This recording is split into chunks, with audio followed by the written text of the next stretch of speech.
दोस्तों, एक ऐसा सोल्जर जिसका निशाना कभी चूकता ही नहीं था। यहाँ तक कि इस गुमनाम सोल्जर से हिटलर की सेना भी बहुत ही ज्यादा डरती थी। लेकिन क्या होगा जब वो सोल्जर भी एक बहुत ही बड़ी मुसीबत में पड़ गया। इस कहानी की शुरुआत 1941 में रशिया को दिखाते हुए होती है। यूरोप के लगभग सारी जगहों पर हिटलर के लोगों ने अपना कब्जा कर लिया था। रशियंस और जर्मन्स के बीच एक बहुत ही बड़ी जंग हो रही थी। अब हमें बर्फीले इलाके में कुछ रशियन सोल्जर को दिखाया जाता है जो पास ही गांव में रहने वाले एक बाप और बेटी को पकड़कर टॉर्चर कर रहे थे। रशियन लीडर ने जर्मन बाप बेटी को कहा कि तुम दोनों जल्द से जल्द इंटीमेट होना स्टार्ट हो जाओ, जिससे कि हम सभी सोल्जर्स का एंटरटेनमेंट हो। लेकिन वो दोनों बाप बेटी तो जर्मन थे, उन्हें रशियन बोलना नहीं आता था, इसीलिए वो दोनों सोल्जर्स की कोई भी बात नहीं समझते। अब यहाँ उन सोल्जर्स का लीडर बहुत ही ज्यादा गुस्सा होकर अपने साथियों को कहता है कि तुम दोनों इसे गोली मार दो। तभी अचानक काफी दूर से सोल्जर्स के दिमाग में कोई गोलियां मारते जा रहा था। वो सारे सोल्जर्स देखते ही दिखते मारे जाते हैं, यानी कि वो सब किसी खतरनाक स्नाइपर की कांटेक्ट में आ गए हैं जो उन्हें लगातार खत्म करता जा रहा था।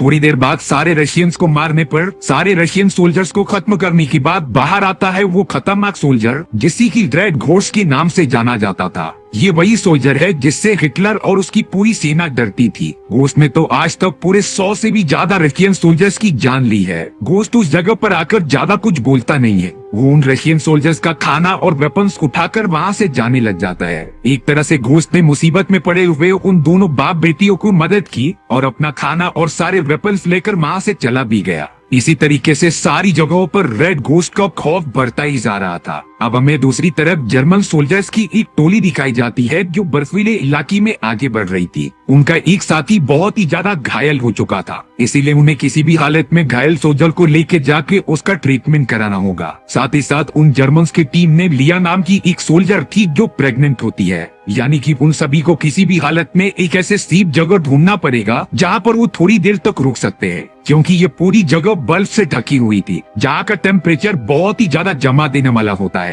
फिर भी वो सारे जर्मन सोल्जर्स लगातार आगे बढ़ते ही जा रहे थे। उन सभी के लीडर का नाम क्रूगर होता है जो अपनी टीम को गाइड कर रहा था कि उन्हें लगातार आगे बढ़ते ही रहना है। रास्ते में चलते हुए उन सोल्जर्स को एक आदमी मिला जो पूरी तरीके से जम चुका था, लेकिन अभी भी उसकी जान बाकी होती है। सोल्जर्स के पूछने पर आदमी ने बताया कि यहाँ पे बहुत ज्यादा ठंड होने की वजह से मैं इसी जगह पर रुक गया और मदद के लिए वेट करने लगा। अब वो सारे जर्मन सोल्जर्स उस आदमी को भी अपने साथ ले लेते हैं। जैसे जैसे वो सब आगे बढ़ते जा रहे थे उन्हें वहाँ पर बहुत सारे सोल्जर्स मरे पड़े मिलते हैं जिनकी पूरी की पूरी बॉडी अब जम चुकी थी। इससे हम अंदाजा लगा सकते हैं कि वहाँ कितनी ज्यादा ठंडी होती है। देखते ही देखते वो सब कई घंटों का सफर तय करते हुए एक सेफ जगह पर पहुंच गए थे। रात होने पर वो जंगल के अंदर आग जलाकर अपने बॉडी को गर्म करते हैं जिससे कि उनकी बॉडी की पार्ट्स पैरालाइज ना हो जाए। लेकिन यहाँ एक बुरी खबर थी कि वो सोल्जर जो घायल था उसने दर्द के मारे अपनी जान छोड़ दी होती है। सारे जर्मन सोल्जर्स इस बात से बहुत ही ज्यादा दुखी हो गए थे,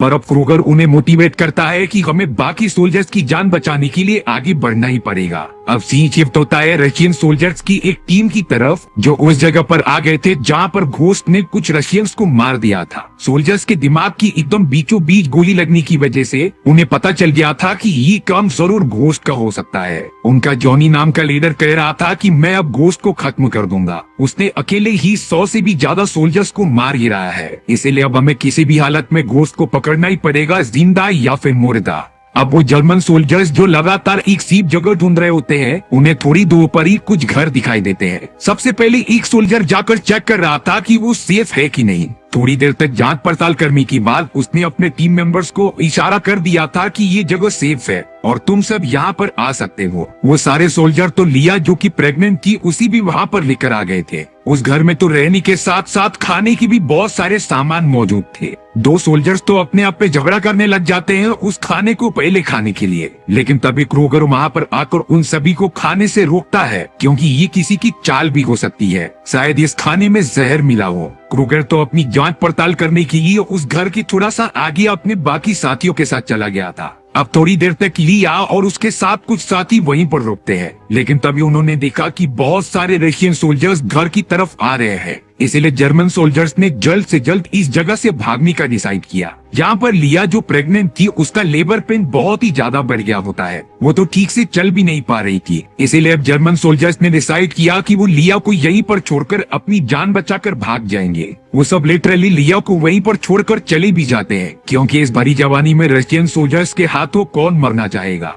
रशियन सोल्जर जल्द से जल्द उस घर के पास आ जाते हैं, जिससे कि पता चला कि ये सारा प्लान उन्हीं का था। दरअसल बात ये थी कि सोल्जर्स घर में खाना रखकर गोश्त को यहाँ पर फंसाना चाहते थे, लेकिन उस जगह पर तो अब जर्मन्स आ चुके होते हैं। बाकी जर्मन सोल्जर्स जब अपने लीडर क्रूगर के पास जाकर उन्हें बता रहे थे कि घर के अंदर रशियन सोल्जर्स की बहुत बड़ी टीम आ चुकी है, इसीलिए हम अपनी जान बचाकर यहाँ पर आ गए। लिया के पेट में बहुत ही ज्यादा दर्द हो रहा था और वो चल भी नहीं पा रही थी, इसीलिए हमें उसे वहीं पर छोड़कर आना पड़ा। क्रूगर इस बात से बहुत ही ज्यादा गुस्सा होकर एक सोल्जर को थप्पड़ भी मार देता है और अब क्रूगर निकल पड़ा था लिया को बचाने के लिए। वहाँ घर के अंदर लिया अपने कपड़े बदलकर जल्द से जल्द एक बॉक्स के अंदर छुप जाती है। रशियन सोल्जर्स तो आराम से घर के अंदर घूम रहे थे, जिन्होंने अभी तक लिया को देखा नहीं था। वहाँ पर रशियन सोल्जर्स का लीडर जॉनी भी होता है। अब उन सभी के जाने के बाद लिया को थोड़ा सा दर्द होना स्टार्ट हो गया था। लिया ने तो अपने मुंह पर भी हाथ रखा होता है जिससे कि आवाज ना आए, लेकिन उसके हिलने की वजह से बॉक्स भी हिलने लगा था,